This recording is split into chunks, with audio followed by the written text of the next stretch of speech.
Machiegni kendo nyaka Ramogi piny owacho osingo mar medo tudruok e yor lony manyasani ka giketo fiber moloyo kilomita 100,000 e pacho ka. Koyango chenro mar yango rito nonro jokenya owacho ni kata bed ni imedo tudruok e yor lony manyasani, nonro mag jokenya bende nyaka riti mondo kik ti kodgi e timo njore. Omedo ni piny owacho dhi rido rode mag kuo mag nonro jokenya kanyakla kod kuo mitimo kitiyo gi nonro mag oganda.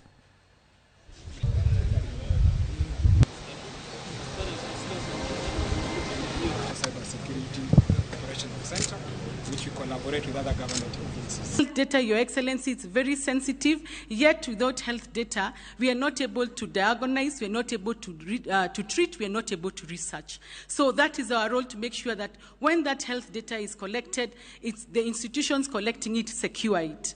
We are embarking on an ambitious program of rolling out 100,000 kilometers of fiber optic cable to enhance the ICT infrastructure in all parts of the country.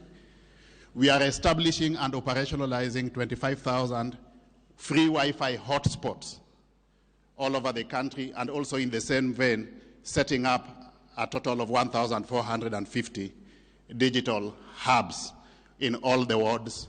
Over the next 5 years, we shall construct another 100,000 kilometers of national fiber optic network to achieve universal broadband connectivity in the country. We want to enhance government services delivery by digitizing and, wherever possible, automating critical processes, and by migrating 80% of services online, as I have said.